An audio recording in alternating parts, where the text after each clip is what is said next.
Chapter I. The Strange Man's Arrival. The stranger came early in February, one wintry day, through a biting wind and a driving snow, the last snowfall of the year, over the down, walking from Bramblehurst railway station, and carrying a little black portmanteau in his thickly gloved hand. He was wrapped up from head to foot, and the brim of his soft felt hat hid every inch of his face but the shiny tip of his nose. The snow had piled itself against his shoulders and chest, and added a white crest to the burden he carried. He staggered into the coach and horses, more dead than alive, and flung his portmanteau down. "A fire!" he cried, "in the name of human charity. A room and a fire!" He stamped and shook the snow from off himself in the bar, and followed Mrs. Hull into her guest parlor to strike his bargain. And with that much introduction, that and a couple of sovereigns flung upon the table, he took up his quarters in the inn. Mrs. Hull lit the fire and left him there while she went to prepare him a meal with her own hands. A guest to stop at Iping in the wintertime was an unheard of piece of luck, let alone a guest who was no haggler, and she was resolved to show herself worthy of her good fortune. As soon as the bacon was well under way, and Milly, her lymphatic maid, had been brisked up a bit by a few deftly chosen expressions of contempt, she carried the cloth, plates, and glasses into the parlor and began to lay them with the utmost éclat. Although the fire was burning up briskly, she was surprised to see that her visitor still wore his hat and coat, standing with his back to her and staring out of the window at the falling snow in the yard. His gloved hands were clasped behind him, and he seemed to be lost in thought. She noticed that the melting snow that still sprinkled his shoulders dripped upon her carpet. "Can I take your hat and coat, sir?" she said, "and give them a good dry in the kitchen?" "No," he said without turning.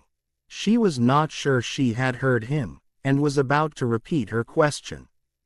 He turned his head and looked at her over his shoulder.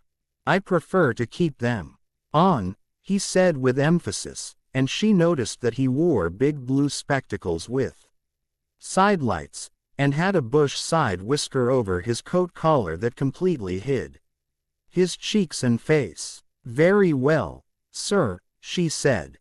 "As you like. In a bit the room will be warmer." He made no answer, and had turned his face away from her again, and Mrs. Hull, feeling that her conversational advances were ill-timed, laid the rest of the table things in a quick staccato and whisked out of the room. When she returned he was still standing there, like a man of stone, his back hunched, his collar turned up, his dripping hat brim turned down, hiding his face and ears completely. She put down the eggs and bacon with considerable emphasis, and called rather than said to him, "Your lunch is served, sir." "Thank you," he said at the same time, and did not stir until she was closing the door. Then he swung round and approached the table with a certain eager quickness. As she went behind the bar to the kitchen she heard a sound repeated at regular intervals. Chirk, chirk, chirk, it went, the sound of a spoon being rapidly whisked round a basin. "That girl," she said. "There. I clean forgot it. It's her being so long." And while she herself finished mixing the mustard, she gave Milly a few verbal stabs for her excessive slowness. She had cooked the ham and eggs, laid the table, and done everything, while Milly, help indeed, had only succeeded in delaying the mustard, and him a new guest and wanting to stay. Then she filled the mustard pot, and, putting it with a certain stateliness upon a gold and black tea tray, carried it into the parlor. She rapped and entered promptly. As she did so, her visitor moved quickly, so that she got but a glimpse of a white object disappearing behind the table. It would seem he was picking something from the floor. She rapped down the mustard pot on the table, and then she noticed the overcoat and hat had been taken off and put over a chair in front of the fire, and a pair of wet boots threatened rust to her steel fender. She went to these things resolutely. "I suppose I may have them to dry now," she said in a voice that brooked no denial. "Leave the hat," said her visitor, in a muffled voice, and turning she saw he had raised his head and was sitting and looking at her. For a moment she stood gaping at him, too surprised to speak. He held a white cloth. It was a serviette he had brought with him, over the lower part of his face, so that his mouth and jaws were completely hidden, and that was the reason of his muffled voice. But it was not that which startled Mrs. Hall. It was the fact that all his forehead above his blue glasses was covered by a white bandage, and that another covered his ears, leaving not a scrap of his face exposed excepting only his pink, peaked nose. It was bright, pink, and shiny just as it had been at first. He wore a dark brown velvet jacket with a high, black, linen-lined collar turned up about his neck. The thick black hair, escaping as it could below and between the cross bandages, projected in curious tails and horns, giving him the strangest appearance conceivable. This muffled and bandaged head was so unlike what she had anticipated, that for a moment she was rigid. He did not remove the serviette, but remained holding it, as she saw now, with a brown gloved hand, and regarding her with his inscrutable blue glasses. "Leave the hat," he said, speaking very distinctly through the white cloth. Her nerves began to recover from the shock they had received. She placed the hat on the chair again by the fire. "I didn't know, sir," she began, "that," and she stopped embarrassed. "Thank you," he said dryly, glancing from her to the door and then at her again. "I'll have them nicely dried, sir, at once," she said, and carried his clothes out of the room. She glanced at his white swathed head and blue goggles again as she was going out of the door, but his napkin was still in front of his face. She shivered a little as she closed the door behind her, and her face was eloquent of her surprise and perplexity. "I never," she whispered. There, she went quite softly to the kitchen, and was too preoccupied to ask Millie what she was messing about with now. When she got there, the visitor sat and listened to her retreating feet. He glanced inquiringly at the window before he removed his serviette, and resumed his meal.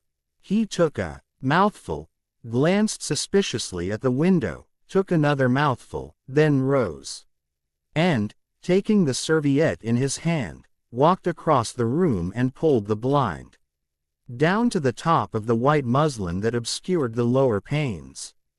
This left the room in a twilight. This done, he returned with an easier air to the table and his meal. "The poor souls had an accident or an operation or something," said Mrs. Hall. "What a turn them bandages did give me, to be sure." She put on some more coal, unfolded the clothes horse, and extended the traveler's coat upon this. "And they goggles. Why, he looked more like a divan helmet than a human man." She hung his muffler on a corner of the horse, and, holding that handkerchief over his mouth all the time, talkin' through it. Perhaps his mouth was hurt too, maybe. She turned round, as one who suddenly remembers. "Bless my soul alive," she said, going off at a tangent, "ain't you done them taters yet, Millie?" When Mrs. Hall went to clear away the stranger's lunch, her idea that his mouth Must also have been cut or disfigured in the accident she supposed him to have suffered, was confirmed, for he was smoking a pipe, and all the time that she was in the room he never loosened the silk muffler he had wrapped round the lower part of his face to put the mouthpiece to his lips. Yet it was not forgetfulness, for she saw he glanced at it as it smoldered out. He sat in the corner with his back to the window blind and spoke now, having eaten and drunk and being comfortably warmed through, with less aggressive brevity than before. The reflection of the fire lent a kind of red animation to his big spectacles. They had lacked hitherto. "I have some luggage," he said, "at Bramblehurst Station," and he asked her how he could have it sent. He bowed his bandaged head quite politely in acknowledgment of her explanation. "Tomorrow," he said. "There is no speedier delivery," and seemed quite disappointed when she answered, "No." Was she quite sure? No man with a trap who would go over. Mrs. Hull, nothing loath, answered his questions and developed a conversation. "It's a steep road by the down, sir," she said in answer to the question about a trap, and then, snatching at an opening, said, "It was there a carriage was upsettled, a year ago and more. A gentleman killed, besides his coachman. Accidents, sir, happen in a moment, don't they?" But the visitor was not to be drawn so easily. "They do," he said through his muffler, eyeing her quietly through his impenetrable glasses.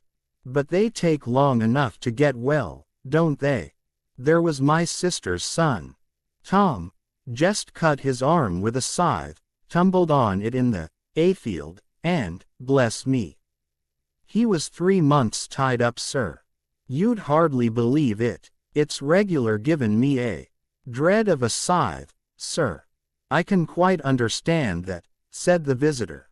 "He was afraid, one time, that he'd have to have an operation, he was that bad." "Sir." The visitor laughed abruptly, a bark of a laugh that he seemed to bite and kill in his mouth. "Was he?" he said. "He was, sir. And no laughing matter to them as had the doing for him, as I had. My sister being took up with her little ones so much. There was bandages to do, sir, and bandages to undo. So that if I may make so bold as to say it, sir." "Will you get me some matches?" said the visitor, quite abruptly. "My pipe is out." Mrs. Hull was pulled up suddenly. It was certainly rude of him, after telling him all she had done. She gasped at him for a moment, and remembered the 2 sovereigns. She went for the matches. "Thanks," he said concisely, as she put them down, and turned his shoulder upon her and stared out of the window again. It was altogether too discouraging. Evidently he was sensitive on the topic of operations and bandages. She did not make so bold as to say, however, after all. But his snubbing way had irritated her, and Milly had a hot time of it that afternoon. The visitor remained in the parlor until 4 o'clock, without giving the ghost of an excuse for an intrusion. For the most part he was quite still during that time. It would seem he sat in the growing darkness smoking in the firelight, perhaps dozing. Once or twice a curious listener might have heard him at the coals, and for the space of 5 minutes he was audible pacing the room. He seemed to be talking to himself. Then the armchair creaked as he sat down again. Chapter 2. Mr. Teddy Henfrey's First Impressions. At 4 o'clock, when it was fairly dark and Mrs. Hull was screwing up her courage to go in and ask her visitor if he would take some tea, Teddy Henfrey, the clock jobber, came into the bar. "My sakes, Mrs. Hull," said he, "but this is terrible weather for thin boots." The snow outside was falling faster. Mrs. Hull agreed, and then noticed he had his bag with him. "Now you're here, Mr. Teddy," said she, "I'd be glad if you'd give th old clock in the parlor a bit of a look. 'Tis going, and it strikes well and hearty, but the hour hand won't do. Nothin' but point at 6. And leading the way, she went across to the parlor door and rapped and entered. Her visitor, she saw as she opened the door, was seated in the armchair before the fire, dozing it would seem, with his bandaged head drooping on one side. The only light in the room was the red glow from the fire, which lit his eyes like adverse railway signals, but left his downcast face in darkness, and the scanty vestiges of the day that came in through the open door. Everything was ruddy, shadowy, and indistinct to her, the more so since she had just been lighting the bar lamp, and her eyes were dazzled. But for a second it seemed to her that the man she looked at had an enormous mouth wide open, a vast and incredible mouth that swallowed the whole of the lower portion of his face. It was the sensation of a moment, the white-bound head, the monstrous goggle eyes, and this huge yawn below it. Then he started up in his chair, put up his hand. She opened the door wide, so that the room was lighter, and she saw him more clearly, with the muffler held up to his face just as she had seen him hold the serviette before. The shadows, she fancied, had tricked her. "Would you mind, sir, this man coming to look at the clock, sir?" she said, recovering from the momentary shock. "Look at the clock," he said, staring round in a drowsy manner, and speaking over his hand, and then, getting more fully awake, "Certainly." Mrs. Hall went away to get a lamp, and he rose and stretched himself. Then came the light, and Mr. Teddy Henfrey, entering, was confronted by this bandaged person. He was, he says, taken aback. "Good afternoon," said the stranger, regarding him, as Mr. Henfrey says, with a vivid sense of the dark spectacles, like a lobster. "I hope," said Mr. Henfrey, "that it's no intrusion." "None whatever," said the stranger. "Though, I understand," he said, turning to Mrs. Hall, "that this room is really to be mine for my own private use." "I thought, sir," said Mrs. Hall, "you'd prefer the clock." "Certainly," said the stranger, "certainly, but, as a rule, I like to be alone and undisturbed. But I'm really glad to have the clock seen to," he said, seeing a certain hesitation in Mr. Henfrey's manner. "Very glad." Mr. Henfrey had intended to apologize and withdraw, but this anticipation reassured him. The stranger turned round with his back to the fireplace and put his hands behind his back. "And, presently," he said, "when the clock mending is over, I think I should like to have some tea, but not till the clock mending is over." Mrs. Hall was about to leave the room. She made no conversational advances this time, because she did not want to be snubbed in front of Mr. Henfrey. When her visitor asked her if she had made any arrangements about his boxes at Bramblehurst, she told him she had mentioned the matter to the postman, and that the carrier could bring them over on the morrow. "You are certain that is the earliest," he said. She was certain, with a marked coldness. "I should explain," he added, "what I was really too cold and fatigued to do before, that I am an experimental investigator." "Indeed, sir," said Mrs. Hall, much impressed. "And my baggage contains apparatus and appliances." "Very useful things indeed they are, sir," said Mrs. Hall, "and I'm very naturally anxious to get on with my inquiries. Of course, sir, my reason for Coming to Ipping, he proceeded, with a certain deliberation of manner, was a desire for solitude. I do not wish to be disturbed in my work. In addition to my work, an accident. I thought as much, said Mrs. Hall to herself, necessitates a certain retirement. My eyes are sometimes so weak and painful that I have to shut myself up in the dark for hours together. Lock myself up, sometimes, now and then. Not at present, certainly. At such times the slightest disturbance, the entry of a stranger into the room, is a source of excruciating annoyance to me. It is well these things should be understood. Certainly, sir, said Mrs.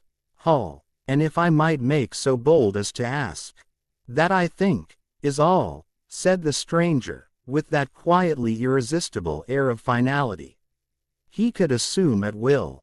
Mrs. Hall reserved her question and sympathy for a better occasion. After Mrs. Hall had left the room, he remained standing in front of the fire, glaring, so Mr. Henfrey puts it, at the clock mending. Mr. Henfrey not only took off the hands of the clock and the face, but extracted the works, and he tried to work in as slow and quiet and unassuming a manner as possible. He worked with the lamp close to him, and the green shade threw a brilliant light upon his hands and upon the frame and wheels, and left the rest of the room shadowy. When he looked up, colored patches swam in his eyes. Being constitutionally of a curious nature, he had removed the works, a quite unnecessary proceeding, with the idea of delaying his departure and perhaps falling into conversation with the stranger.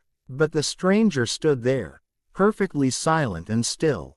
So still, it got on Henfrey's nerves. He felt alone in the room and looked up, and there, gray and dim, was the bandaged head and huge blue lenses staring fixedly, with a mist of green spots drifting in front of them.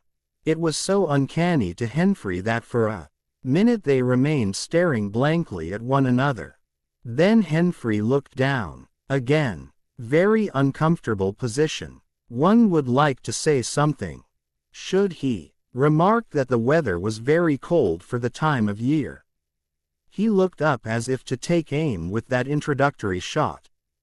The weather, he began. Why don't you finish and go? Said the rigid figure, evidently in a state of painfully suppressed rage. All you've got to do is to fix the hour hand on its axle. You're simply humbugging. Certainly, sir, 1 minute more. I overlooked, and Mr. Henfrey finished and went. But he went feeling excessively annoyed. Damn it, said Mr. Henfrey to himself, trudging down the village through the thawing snow. A man must do a clock at times, surely. And again, can't a man look at you, ugly? And yet again, seemingly not. If the police was wanting you, you couldn't be more wropped and bandaged. At Gleason's corner he saw Hall, who had recently married the stranger's hostess at the Coach and Horses, and who now drove the Ipping conveyance, when occasional people required it, to Sidderbridge Junction, coming towards him on his return from that place. Hall had evidently been stopping a bit at Sidderbridge, to judge by his driving. "'Ow do, Teddy," he said, passing. "You got a rum un up home," said Teddy. Hall very sociably pulled up. "What's that?" he asked. "Rum-looking customer stopping at the Coach and Horses," said Teddy. "My sakes." And he proceeded to give Hall a vivid description of his grotesque guest. "Looks a bit like a disguise, don't it? I'd like to see a man's face if I had him stopping in my place," said Henfrey. "But women are that trustful, where strangers are concerned." He's took your rooms and he ain't even given a name, Hall. You don't say so, said Hall, who was a man of sluggish apprehension. Yes, said Teddy. By the week. Whatever he is, you can't get rid of him under the week. And he's got a lot of luggage coming tomorrow, so he says. Let's hope it won't be stones in boxes, Hall. He told Hall how his aunt at Hastings had been swindled by a stranger with empty portmanteau.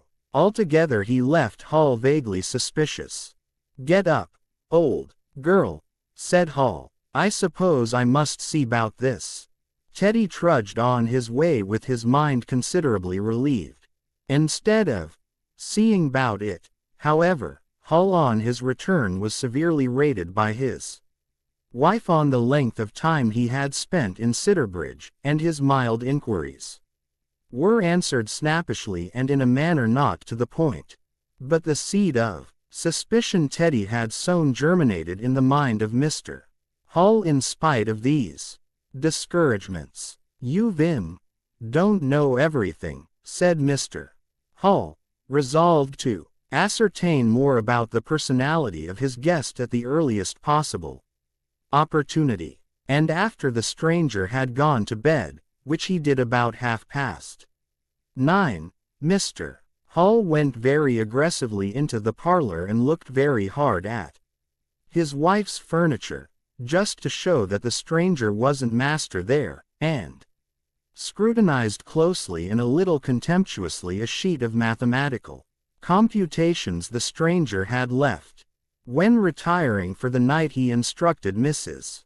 Hall to look very closely at the stranger's luggage when it came next day.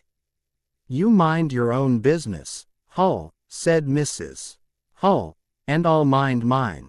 She was all the more inclined to snap at Hall because the stranger was undoubtedly an unusually strange sort of stranger, and she was by no means assured about him in her own mind.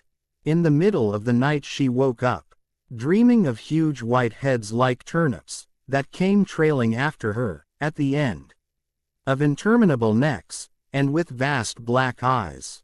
But being a sensible woman, she subdued her terrors and turned over and went to sleep again.